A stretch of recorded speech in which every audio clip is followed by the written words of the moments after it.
À tous. Alors moi je m'exprime au nom de la fédération de l'organisation syndicale Sudrail. Je m'appelle Julien Trocaz, donc c'est un bon nom mauriennais. Je suis originaire d'ici. On a appelé aujourd'hui à se rassembler aujourd'hui. Alors on a une semaine, ça a été dit, hein. On a une semaine assez mouvementée avec une réunion publique lundi soir. Nous, on a nos PDG qui sont descendus hier, le PDG de la SA Voyageurs et de SNCF Réseau qui sont descendus dans la vallée. Évidemment, je vous avoue, il y a quelques semaines, ils savaient pas trop où Saint-Michel-Valoir ça se trouvait ou Modane. Et donc, s'ils sont venus hier, c'est pas qu'ils avaient un petit emploi du temps, ils savaient pas quoi faire hier, c'est qu'on les a obligés à venir et c'est que la mobilisation populaire, citoyenne qui est faite depuis quelques jours les a obligés à descendre. Moi j'en profite pour prendre la parole pour aussi dire que les cheminots et les cheminotes de la vallée de la Maurienne, je sais que vous en connaissez toutes et tous, puisque le ferroviaire dans la vallée de la Maurienne, en fait c'est intégré hein, dans notre vallée, il y a une histoire ferroviaire, et que les cheminots et les cheminotes avec humilité je représente, ils souffrent aussi, ils souffrent de cette situation parce qu'en fait ils ont leur outil de production, leur outil de travail qui depuis plusieurs semaines, depuis plusieurs mois ne fonctionne plus. Et ça je peux vous dire que il y a des cheminots, ils ont passé, il y a une cheminote qui a passé par exemple Noël toute seule dans la gare de Modane, et je vous laisse imaginer la souffrance au travail qu'elle a pu vivre ce 25 décembre toute seule en gare de Modane. Et ils étaient dans la même situation que vous, hein, les usagers, usagères, voyageurs, voyageuses. C'est en gros, ils n'avaient aucune perspective de la réouverture de la ligne puisqu'on racontait tout et n'importe quoi. Les choses s'accélèrent, c'est bien, c'est très bien. Nous, ce qu'on dit et ce qu'on revendique, alors déjà, il faut arrêter de parler de ligne historique, il faut parler de ligne existante, en fait.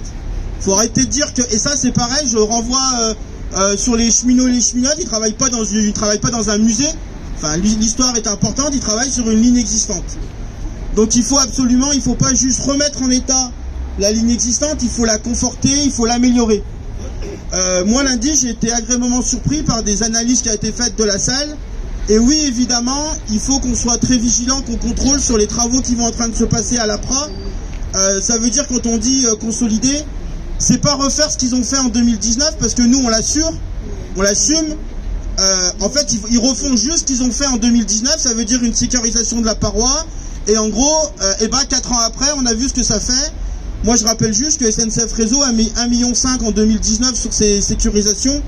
Quand on met un peu d'argent public, hein, parce que c'est l'argent de nous tous et nous toutes, en fait, il y a un petit problème si ça tombe 4 ans après. Et si ça tombe tous les 4 ans, ça pose un petit souci. Donc nous, ce qu'on revendique, par exemple, et ça a été dit, et ça, tout le monde le comprend, c'est la galerie, par exemple, la galerie ferroviaire. Il faut l'agrandir, en fait. Il faut l'agrandir, il faut la consolider. Et là, il faut du fric, il faut un budget. Il faut pas faire des tours de table qui nous endorment, ça veut dire la région donne un petit peu, le conseil départemental donne un petit peu, SNCF Réseau, non. C'est l'État qui doit prendre ses responsabilités et qui doit mettre l'argent suffisamment sur l'infrastructure. Pourquoi? Parce que là, on est sur un sujet d'aménagement du territoire, en fait, on est sur un sujet de service public, et c'est bien ça qui nous met ensemble, en fait, dans cette lutte. Oui, effectivement, moi, je dirais une fois le mot Lyon-Turin. Alors, vous savez qu'on est opposant Lyon-Turin, mais c'est pas que ça qui joue.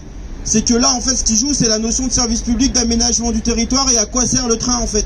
À quoi sert le train pour les lycéens, pour les collégiens, pour plein de choses, pour le tourisme. On peut même rêver d'avoir un train de nuit, hein. On peut faire Modane-Paris en 4 heures, mais on peut faire aussi Paris-Modane en 8 heures ou en 9 heures avec des trains de nuit confortables. Moi, on m'explique que les trains de nuit, c'est beaucoup de souvenirs aussi, enfin, c'est des voyages. Donc, on peut imaginer plein de choses en gare Modane. Donc oui, il faut effectivement avoir la même exigence. Par contre, c'est que s'il y en a qui veulent s'amuser avec le Lyon-Turin, ils s'amusent avec le Lyon-Turin. S'ils veulent détruire la vallée, ils peuvent la détruire, mais ils doivent mettre les mêmes moyens en face pour la ligne existante. On peut revendiquer au moins ça, et on peut les obliger au moins à se dire il faut évidemment cette ligne existante l'améliorer et la conforter. Il faut vraiment pas qu'on reste dans une position de remise à plat, on déblaye et les trains roulent. Et après il faut qu'on soit à l'offensive. Nous on est très fiers d'être avec vous. On sait qu'il y a une coordination. Alors on peut avoir des divergences sur d'autres sujets, mais au moins sur ce sujet de le service public ferroviaire dans la vallée de la Maurienne, il faut que ça soit une occasion pour être à l'offensive, en fait. Et que dès qu'ils rouvrent cette ligne, il faut revendiquer plus. Ça veut dire des retours, et je sais que vous galérez sur je sais pas s'il y a des représentants de la ligne 53, enfin de l'association des usagers. Je sais qu'on a une vision, mais vous galérez, et on est conscient, ça aussi, les cheminots, les cheminotes, que vous galérez au quotidien sur les trains. On évite, quand on fait grève, c'est surtout des fois pour améliorer le service public. Par exemple, on s'est battu, et c'est grâce à nous, hein, c'est pas les patrons qui ont rouvert le guichet à Saint-Michel-Valoir jusqu'au 31 mars. Il faut qu'on se batte maintenant pour le maintenir. Vous savez ce qu'ils nous disent, les dirigeants à Saint-Michel? Pourquoi ils voulaient pas l'ouvrir? Parce qu'ils avaient peur de créer un besoin, en fait. Et quand ils créent un besoin, et ben en fait c'est difficile de l'enlever après. Et c'est ça qu'on s'est battu, et c'est ça évidemment, on a menacé en disant attention, si vous rouvrez pas le guichet à Saint-Michel, et ben oui, les trains ils arriveront pas. Et parce que nous, notre seule force pour se faire entendre, et ben c'est cesser le travail et de menacer que les trains ils restent à tiers. Donc il faut, et évidemment on peut pas oublier aussi, c'est le fret ferroviaire. Parce que aussi, vous le savez, donc c'était moi quand je suis rentré à la SNCF, alors ça va me rajeunir, c'était la première gare transfrontalière, Modane. Et donc ça fait pas si longtemps que ça. C'est plus la première gare transfrontalière, c'est plutôt une gare fantôme en termes de fret. Et au même moment, les mêmes qui nous ont donné des leçons de morale, ou qui nous donnent des leçons de morale sur le Lyon-Turin, ce sont les mêmes qui ont privatisé l'AFA et l'autoroute ferroviaire alpine, parce que l'autoroute ferroviaire alpine, hein, vous savez, les trajets qui font Éton-Orbassano, et ben on a ce qu'on appelle un appel d'offres qui est en train de se faire pour que le privé puisse prendre ce trafic. Et clairement, on a des chances qu'il n'y ait personne du privé, donc ça veut dire même l'autoroute ferroviaire alpine risque de pas repartir en fait. Risque de pas repartir, et vous le savez mieux que moi, ça veut dire s'ils repartent pas, ça veut dire que ça sera plus de camions sur les routes de la vallée de la Maurienne. Donc on a un vrai enjeu, aussi bien sur le ferroviaire, sur le fret. Nous, on vous appelle, enfin nous on est avec vous, et on souhaite vraiment, et ça rejoint les propos qui a été dit par Vivre Agir en Maurienne, c'est de se coordonner, c'est de travailler ensemble. Nous, on a des enjeux, on a des atouts, et évidemment, on a des liens avec la direction de l'entreprise, donc on peut partager avec vous. Et vous, évidemment, quand les patrons, ils ont compris qu'on cause avec les usagers, usagères, et qu'en gros, on arrive à avoir des combats communs, je peux vous dire qu'on est plus fort qu'eux, et on peut arriver à revendiquer, et évidemment, à améliorer cette ligne existante. Voilà, je vous remercie, et je vous souhaite une bonne journée.